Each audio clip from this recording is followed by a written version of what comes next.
जो पॉइंट है ना आपका वो क्या है, चर, वेरिएबल इसको बोलते हैं। तो ये वेरिएबल है क्या, चर किसे कहते हैं, क्लास 9th में बताए थे चर या अचर के बारे में हमेशा बताते हैं। चर क्या है, तो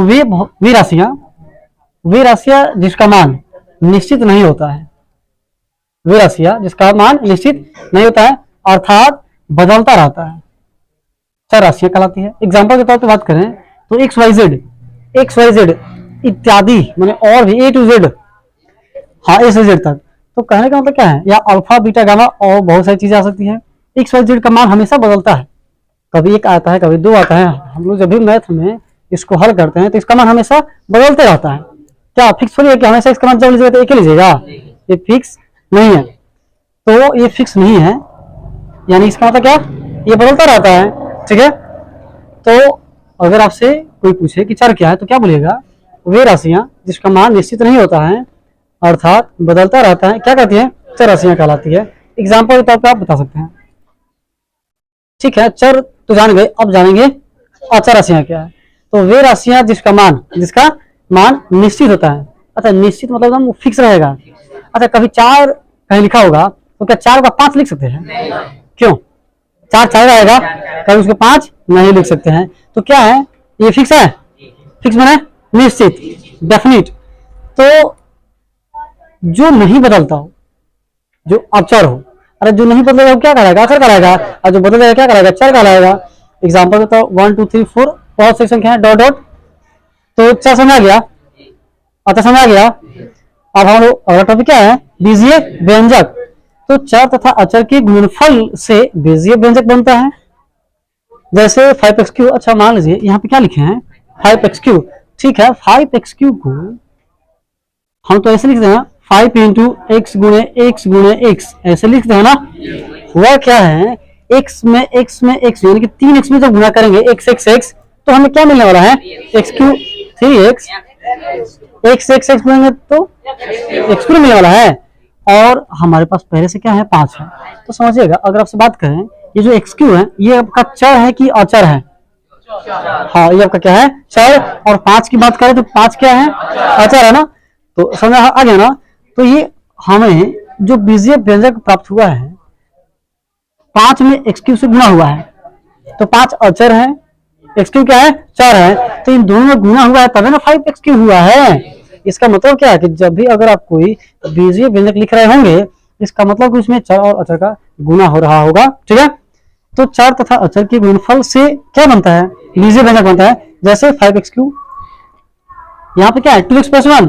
अगर आपसे क्या है 2 क्या है तो बोलेगा कि आपका अचर, x क्या है 1 क्या है अचर, बदलेगा नहीं, ठीक है। इत्यादि का मतलब और भी बहुत सारी संख्या है, ठीक है। तो बीजीय व्यंजक समझ आ गया। अब बात करते हैं इससे। सबसे पहले जरा सोचिए, आप थिंकिंग कीजिए कि अगर हम बहुपद का परिभाषा बताने से पहले अगर इन तीनों पॉइंट को नहीं बताए होते तो बहुपद समझ में नहीं आएगा, बहुपद हैंग कर जाएगा, निकल जाएगा ये है क्या। अगर मान लो हम लिखते कि 3x² - 4 तो पूछते कि सर ये 3x² क्या है, 4 क्या है, 3 क्या है ना, चर क्या होता है, अचर क्या होता है, बीजीय व्यंजक क्या होता है। तो हमें हमेशा एक सीक्वेंस में पढ़ना है, ठीक है ना।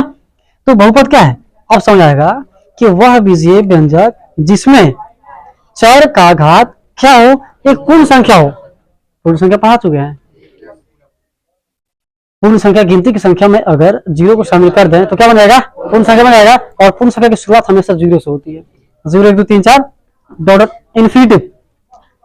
तो वह बीजीय व्यंजक, जरा सोचिएगा वह क्या आ गया, क्या अगर बीजीय व्यंजक नहीं पढ़ाए तो बहुपद समझ आता है, खत्म।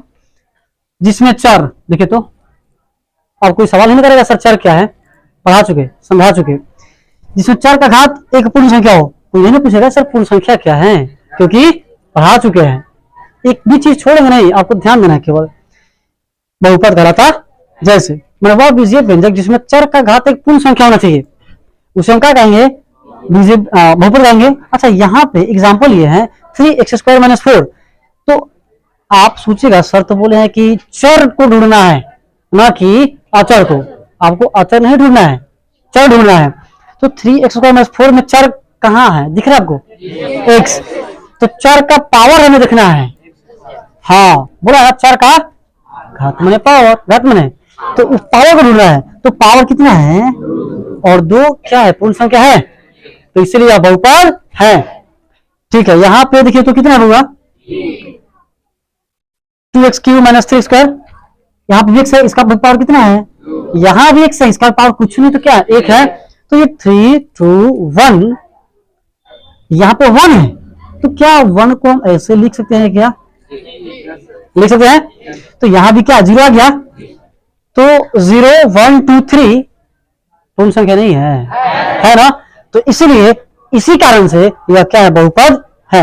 ठीक है, अच्छा यहां पे लिखा गया है √2y + 1, ठीक है, √2y + 1, कोई पूछेगा कि वो ये चर है, तो आप बोलेगा बिल्कुल चर है, क्यों, कोई पूछेगा क्यों है, तो बोलेगा यहाँ पे जो आपका चर दिख रहा है ना, इसका पावर कितना है, 1 है, इसलिए यह बहुपद है। कोई ऐसे फंसाने के पूछेगा कि बताइए, सोच के जवाब देना है, कुछ नहीं बोल देना है, आपसे कोई पूछेगा 2 स्क्वायर √x, क्या ये बहुपद है, 2 स्क्वायर √x + 2 लगा दीजिए, मन करते नहीं लगे छोड़ दीजिए, यहां पे लिखे हैं जो हम पार्ट, क्या ये बहुपद है, तो आपका जवाब है नहीं है, तो नहीं है तो क्यों नहीं है, 4 का घात कैसे नहीं है, तो कैसे नहीं है, अच्छा उस चर का घात कितना है, जो आपको चर दिख रहा है उसका घात कितना है, 1 है, एक पूर्ण संख्या नहीं है, बोल तो है कि पूर्ण संख्या नहीं है और बहुपद नहीं है, ले जाइए छोड़ दो टूल दोनों, क्यों नहीं है, कारण बता चुके हैं, फिर भी इतना समय क्यों, सुनो ध्यान से, ये हटेगा, 2 स्क्वायर तो तुमको भरमाने के दिए हुए हैं, इसमें कहीं चर है क्या, इससे मतलब नहीं है, 2 स्क्वायर लिखे चाहे क्या लिखे है, बात एक ही है क्या, √x को अगर रूट हटेगा तो उसका पावर चढ़ता है 1/2, पावर कितना चढ़ जाएगा, अब प्लस कितना है, प्लस में माइनस में क्या है क्या नहीं, उससे कोई बहस नहीं है, रहेगा तब वो ठीक है, नहीं रहेगा तब वो ठीक है, समझ आ रहा है ना। अब दिख गया वेरिएबल, चर दिख गया, चर क्या है, 4x है, इसका पावर कितना है, अच्छा अब दिख रहा है ना, इसके पहले नहीं दिख रहा था, नहीं दिख रहा था मतलब नहीं दिख रहा है, अरे नहीं लिखेंगे, अगर हम लिखेंगे √y तो क्या इसका पावर नहीं दिखेगा, तो क्यों बोले कि नहीं दिख रहा है, 1 दिख रहा है, 1 कैसे दिख गया था, इसका पावर कितना है, क्या 1/2 पूर्ण संख्या है, 1/2 पूर्ण संख्या है, पूर्ण संख्या हाँ,